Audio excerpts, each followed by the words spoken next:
The community creature vote is back for Ark Survival Ascended. This time for the Valguero map. The entry period for the creature submission ends at 1 p.m. Pacific on February 20th. The voting will begin at 1 p.m. Pacific on February 21st and end on February 28th at 1 p.m. The winner of this creature vote will be announced in the community crunch on February 28th. The guidelines for the creature vote include one thread per creature. If someone already has made a thread with your creature suggestion, feel free to upvote that thread instead of posting your own. It must be a real-world extinct, prehistoric creature. Developers are disqualified from posting their own ideas. Supplemental information is preferred. To participate in this creature submission votes, you have to register an account on survivetheark.com and be a regular member of the board, which requires 6 posts. Submitters are only eligible to win the creature vote once. Non-winning finalist submitters are still eligible to win the creature vote. Posts will no longer merge with similar submissions. The top 10 creatures will be selected from the top 10 upvoted creatures for a second round of voting using ranked vote. Now that we've covered some of the basics, let's go check out one of the creatures. All right, let's look at the Xenoceratops thunderous. At the recording of this video has 218 upvotes, and it has been submitted by, I can only assume that is Tigger. So Winnie the Pooh's friend is into Ark. Nice. As with all these, I will leave the dossier to the end. We will start looking at some of the images and read through this real quick. Let's see, the Xenoceratops is a large and exotic ceratopsian with the ability to use electricity for self-defense, in which the survivor can harness this power to put the best performance in defending against Ark's biggest threats. The horn structure is unique in formation, which allows it to use for deterring Ark's mightiest predators. In the wild, can be used by cunning survivors to unleash deadly counterattack or provide an extraordinary team support that amplifies ally herbivores in particular. So it looks like it's got 2 large frontal horns like a triceratops, and then really big horns on its frill. Yeah, not too bad of an image. Sive referenced, it's pretty big. It looks like a survivor can walk underneath it based on this reference chart. Its shoulder and back is shorter than a Rex. So a pretty big creature.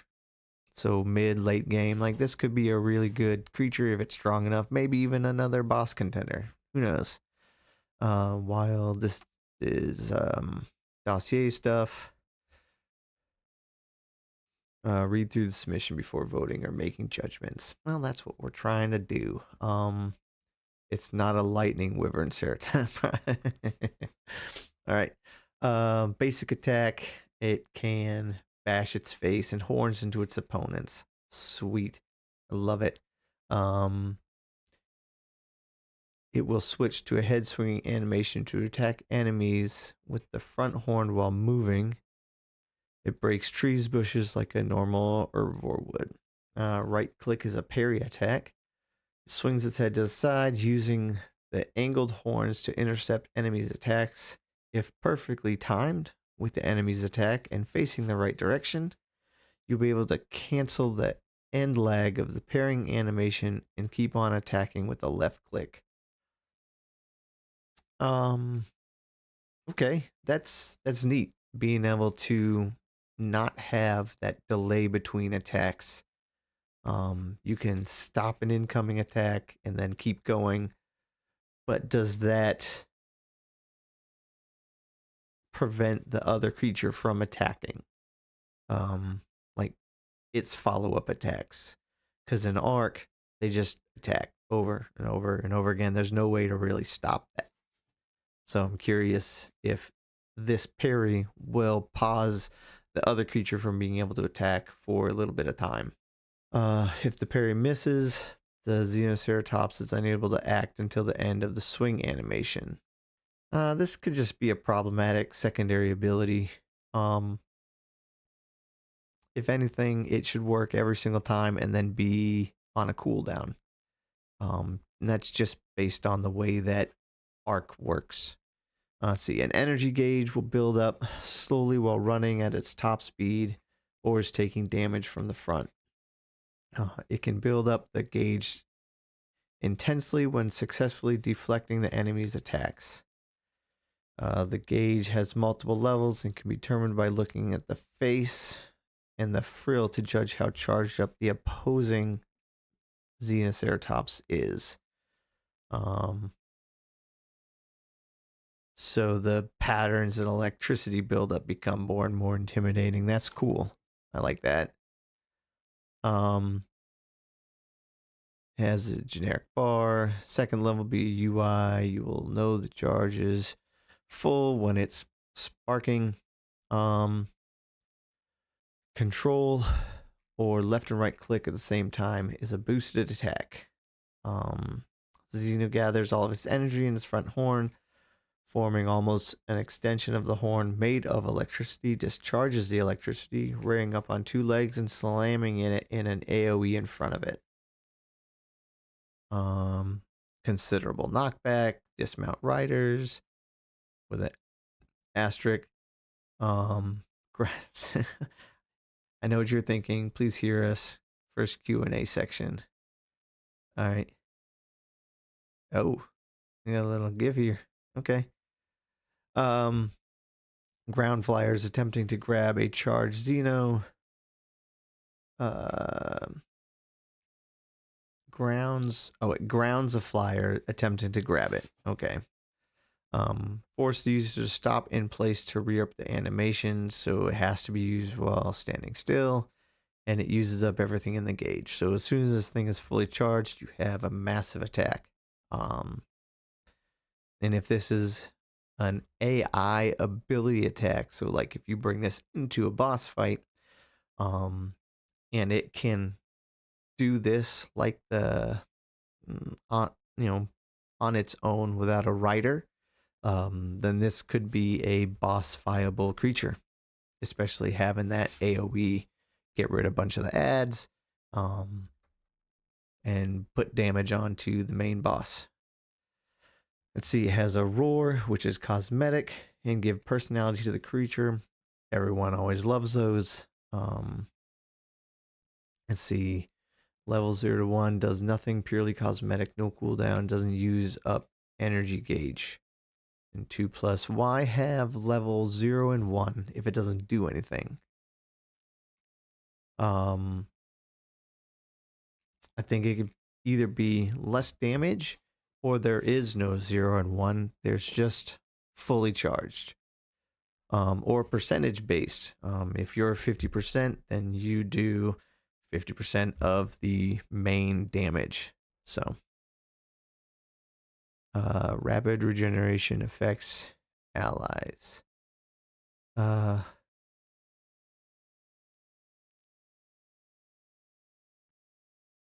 on. The energy gauge is not charged. If charged, consumes the gauge. So the roar is not. Oh, can be. I misread this. The roar can be cosmetic if the energy gauge is not charged. If it is charged, then the roar applies other things. So again, I'm gonna cut that in editing. I misread this. My bad.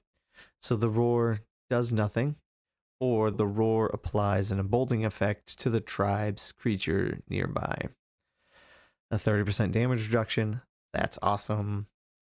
Cleanse all negative effects, immune to all negative effects, and rapid regeneration to ally herbivores. So this potentially is a good boss creature, maybe even up against the dragon, because you can take that damage reduction. Herbivores already get reduced damage to fire. This has rapid regeneration on with cakes. Like this could be a really good boss creature. The buff lasts 33% of the whole cooldown timer. There's a cooldown timer. It's not set here, but you know, that's fine. A plasma ball can only be used in the bracing stance. Have we read about the bracing stance yet? What am I missing? A crosshair will appear once you hold down this button. So X, indicating where this attack will shoot out in a straight line trajectory. Releasing the button uses up the energy gauge and shoots a projectile that explodes on contact with the ground or a target. All right, and it uses all the energy. Okay. Oh my goodness, what is that image? If you get this reference, you are awesome. I am not awesome because I don't understand what this is coming from. All right. Taming. All right. This is a tame where you have to challenge it to a duel.